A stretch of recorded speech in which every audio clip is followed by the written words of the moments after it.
tudo bem com você? Hoje vamos falar sobre 5 passos para resistir o diabo. Antes de prolongar, primeiro, a nossa pergunta é: quem é o diabo? Como o resistir? A Bíblia responde essa pergunta. Vamos ler primeiro Pedro 5:8. Diz assim: esteja atentos, tenha cuidado com seu grande inimigo, o diabo, que anda como um leão, rugindo à sua volta, procurando de alguém para devorar. A Bíblia respondeu: quem é o diabo? O diabo é o nosso maior inimigo. Ele anda ao nosso redor, procurando alguém para devorar, procurando alguém para enganar. Então, entendemos? Então, vamos aos passos como o resistir e como ver a tentação dele e como não cair à armadilha dele. Vamos ver, entre os 5 passos, o primeiro passo é não ter medo. Satanás coloca medo dentro de nós. Para você ver esse exemplo, vai no Éden, o primeiro casal não tinha medo, mas quando entrou o pecado, começou a ter medo de Deus. Satanás coloca medo. Vamos ler Josué 1:9, diz assim: Não fui eu que lhe ordenei, seja forte e corajoso, não se apavore, nem se desanime, pois o Senhor, seu Deus, estará com você por onde você anda. Irmão, a Bíblia nos conforta que não podemos ter medo, porque o nosso Deus estará ao nosso lado e nos ajudando e nos defendendo. Não desanime, porque o Senhor, nosso Deus, está ao nosso lado. E tira medo de lado, coloca coragem dentro de si. Confia no Senhor, tudo dá certo. Quando você começa a seguir esse espaço, você tem que resistir o diabo, não ter medo. Porque é perigo também ter medo. Devemos ser corajosos, como outros cristãos teve. Não tinha medo, era corajoso. Vamos ler também Ezequiel 2:6, diz assim: você, homem mortal, não tenha medo deles, nem de que fala. Ainda que seja como viver antes saças, espinhos, escorpião, não tenha medo das palavras nem da aparência deles, porque são pessoas rebeldes. Deus falando com Ezequiel, diz que você vive no meio desses povos, que são como espinhos, como escorpiões. Não tenha medo deles, não tenha medo das palavras dele. Seja corajoso. Não tenha medo também da aparência dele. Seja forte e seja corajoso. Esse é o primeiro passo que você deve seguir. Tirar medo primeiro, porque quando não tira medo, Deus não vai agir na sua vida. Vamos o segundo passo. O segundo passo, ler a palavra de Deus. Esse é importante. Você tem que ler a Bíblia. Para você ouvir a voz de Deus, tem que ler as Escrituras Sagradas, porque essas palavras fomos dadas para nos ajudar. Vamos ler 2 Timóteo 3:16, diz assim: a Bíblia inteira nos foi dada por inspiração de Deus e é útil para nos ensinar o que é verdadeiro e para nos fazer compreender o que está errado em nossas vidas. Ele nos endireita e nos ajuda a fazer o que é correto. A Bíblia inteira, não metade, a Bíblia inteira é inspiração de Deus. Deus tirou essas palavras para nos endireitar, para nos corrigir, para nos direcionar na caminhada certa, para nos indicar o que é viver como cristão. Então você tem que ler a Bíblia. Vamos ler também Josué 1:8, diz assim: não se aparte da tua boca o livro desta lei, antes medita nele dia e noite, para que tenhas cuidado de fazer conforme tudo quanto nela está escrito, porque não fará prosperar o teu caminho e serás bem-sucedido. A Bíblia também diz, Deus falando para Jesus, disse que você tem que não deixa de ler esse livro da lei, tem que ler a Bíblia. Leia para você ter prosperidade, não prosperidade mundana, não. Para fazer coisas sucedidas, fazer coisas que Deus acompanha, tem que ler a Bíblia, porque você estará ouvindo Deus falando. Vamos ler também Ezequiel 3:3. Ezequiel, ele te tornou a insistir comigo: homem mortal, bom proveito, coma com a vontade, encha seu estômago com louro, e deu e dou a você. Então comi o louro, senti na minha boca o sabor de mel, por causa da sua doçura. Ezequiel, Deus mostrou o louro, disse: coma, pega louro, coma. Esse comer é ler. Ezequiel leu e encheu o seu estômago. Ele disse: ao comer era doce. A palavra de Deus é doce quando entra no nosso estômago, porque transforma a vida. Então, já mostra como viver como cristão, como agir do certo. Vamos também ler Jeremias 15:16. Quando eu recebi as suas palavras, eu os devorava. Elas era minha felicidade e a alegria do meu coração, porque o Senhor me escolheu, o Senhor Deus Todo-Poderoso. Jeremias também fala que quando ele recebeu a palavra de Deus, ele devorou, não poupou, devorou, porque era a sua alegria e a sua força. Nós também devemos devorar a palavra de Deus, comer com a vontade, lermos as Escrituras Sagradas. Devemos estudar a palavra de Deus, não podemos levar a Bíblia como qualquer livro. São palavras de Deus, devemos ler, e quando lemos a Bíblia ficamos fortes. O inimigo odeia homens que lêem a Bíblia, porque ele sabe que esse homem sabe toda a minha estratégia. O terceiro passo, estar ligado na oração. Esse passo também é mais importante na vida cristã.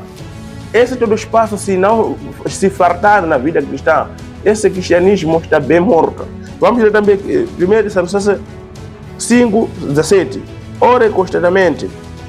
A Bíblia também exorta a orar sempre, estarmos ligados na oração, falando com Deus. Quando você lê a Bíblia, você ouve Deus falando com você. Mas quando você ora, você estará expressando o que você sente para Deus. Devemos falar tudo, não podemos ter vergonha de falar com o nosso Pai. Vamos falar com Ele. Quando planejamos nossos planos, vamos informar Deus que: Pai, queremos fazer isso. Pai, queremos viajar. Pai, temos isso. Deus deve ser o nosso companheiro, é o nosso Pai. Devemos falar com Ele. Vamos ler também Lucas 21:36. Esteja sempre atentos e ore para ser considerado digno de escapar dos horrorosos que sucederão e de estar em pé na presença do Filho do Homem. Jesus também fala para os seus discípulos: oras, ficas atento, oras para ser considerado digno de escapar do horroroso que vai suceder ao mundo e também de estar de pé na presença do Filho do Homem, na volta dele. Oremos, irmãos, ficamos ligados. Seguimos o próprio exemplo de Jesus. Jesus orava, não poupava, ele orava à noite, à tarde. Também vamos ler também Efésios 6:18. Diz assim: ore no Espírito em todos os momentos e ocasiões, permaneça atento e seja persistente em sua oração por todo o povo santo. A Bíblia diz: ora em Espírito, ora em toda ocasião, seja persistente na oração e em todo o povo santo. Devemos orar também por nós, devemos orar também por nossos irmãos, devemos orar também pela igreja. Isso é que fomos recomendados pela Bíblia. Devemos orar. Vamos orar também, vamos ler também Lucas 22:41. Afastou-se a uma distância como de arremesso de pedra e ajoelhou. Esse exemplo de Jesus afastou um pouco de seu discípulo, ele começou a orar. Jesus orava, devemos seguir o mesmo exemplo. Jesus também orava por o outro. Quando você lê João 17, Jesus faz oração por os discípulos que estavam presentes e os discípulos que viriam.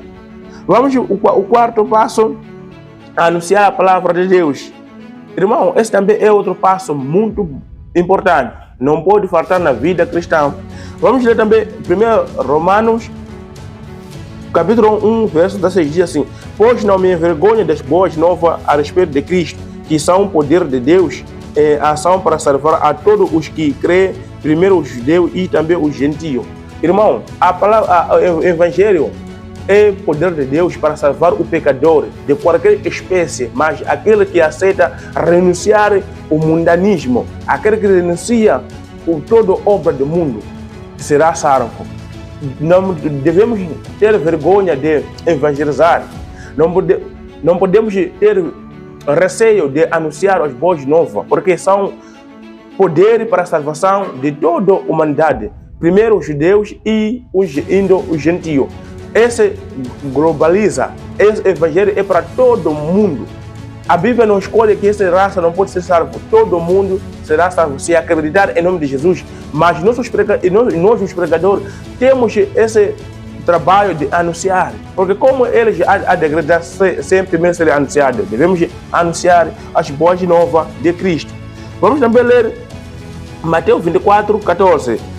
E a boa nova do reino será pregado pelo mundo inteiro, para que todas as nações ouçam e depois virá ao fim. Essa boa nova deve ser pregado ao todo mundo e depois vem o fim. E depois vem o Filho do Homem. Deve ser pregado o Evangelho. Nós, pregadores, vamos pregar. É nossa responsabilidade de pregar para qualquer mundo, para qualquer pessoa. Ok? Vamos ler também Ezequiel 3:8. Diz: quando eu disser ao pecador, você está condenado à morte, se você não entregar a ele a minha mensagem, se não mostrar que ele precisa mudar de vida para ser salvo, ele será castigado com a morte por causa de seus pecados, mas você será castigado também, terá de prestar conta diante de mim pela vida daquela pessoa.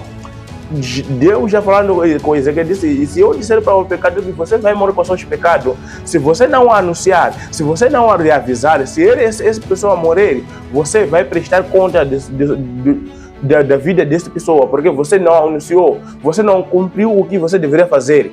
Porque o seu trabalho é de anunciar o mundo sobre os acontecimentos do mundo.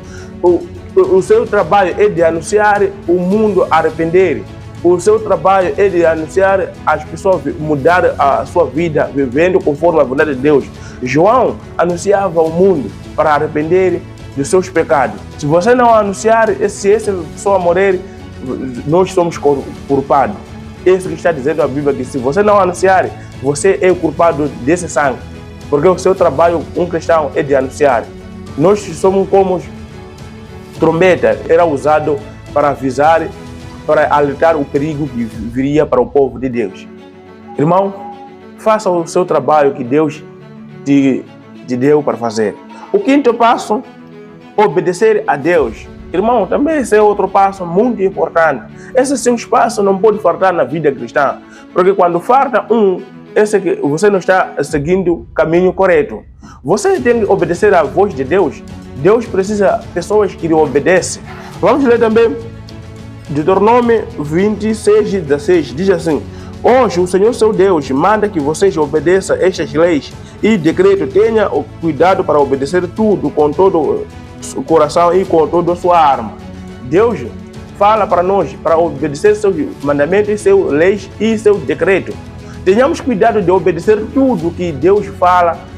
Devemos obedecer com o nosso coração. Irmão, a obediência é a mostra de que nós chamamos a Deus. Não obedecemos a lei para sermos salvos. Não, obedecemos a lei porque somos salvos. O fruto de salvação é a obediência a Deus. Você tem que obedecer a Deus. Se você não obedece a Deus, você está sendo como Satanás e não obedece, mas ele fala também da palavra de Deus, ele engana usando a palavra de Deus, mas não obedece. Ok? Vamos saber, ler João 14:21, diz assim: aquele que me obedece, esse é que me ama, e porque ele me ama, meu Pai o amará, e eu também me livrarei aos que me amam. Jesus disse também aos seus discípulos, e para nós, aquele que me ama é aquele que obedece meus mandamentos. Aquele que me ama, o Pai o amará, e eu me livrarei a eles, os que me amam. Jesus, ele disse: aquele que me ama é aquele que me obedece. Sim, isso é verdade. Se o seu filho não te obedece, isso é um sinal de que também não te ama. Porque aquele que ama, obedece à voz de Deus. Ok? Vamos também ler João, 1 João 2:4. Diz assim: se alguém diz, eu conheço, mas não obedece aos seus mandamentos, é mentiroso, e a verdade não está nela. Aquele que diz que conhece Deus, conhece Jesus, vive em Cristo, mas se não obedece aos seus mandamentos, esse é mentiroso e nunca o conheci. Porque aquele que conhece Jesus, obedece aos seus mandamentos e vive de acordo com sua vontade. Vamos ler também versos 5 a 6, o mesmo 1 João 2, 5 a 6 diz assim: mas se alguém obedece à sua palavra, nele verdadeiramente o amor de Deus está aperfeiçoado. Desta forma, sabemos que estamos nele. Aquele que afirma que permanece nele deve andar como ele andou. Aquele que obedece aos mandamentos de Deus, o amor de Deus está aperfeiçoado nele. Ele mostra que verdadeiramente vive em Deus. Aquele que afirma que vive com Deus deve andar como Jesus andou, deve viver como Jesus viveu.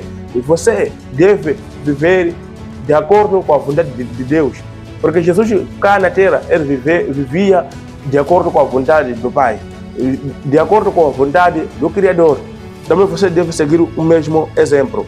Pero o último verso, vamos ler Tiago 4:7, diz: portanto, submeta-se a Deus, resista o diabo, ele fugirá de você. O último, obedecemos a Deus, submetemos a Deus e o diabo fugirá de nós. Quando submetemos a Deus, quando se damos para obedecer à voz de Deus, Deus nos protegerá. Satanás fugirá de nós. Olha o exemplo de Jó. Jó era um homem reto, homem justo, que temia a Deus. Satanás tentou de tudo, ele desconseguiu. Até num certo dia que ele pediu a Deus, ele pensava que Jó adorava a Deus por causa da riqueza, por causa do bem material que ele tinha. Enquanto não, Jó amava a Deus por todo o seu coração. Irmão, submetemos a Deus, obedecemos a voz dele, fazemos a vontade dele. Isso é que mostra que somos cristãos verdadeiros. Devemos vivermos de acordo com a vontade de Cristo, de acordo da maneira que Jesus viveu. Paulo convida os seguidores de Cristo que imitamos o exemplo de Cristo. Isso é que mostra que somos de Deus. Deus abençoe por intermédio desse estudo. Ajuda a compartilhar com seus amigos para alertar mais pessoas. Deus te abençoe. Fica com Deus. Até no próximo estudo. Fica com Deus. Amém.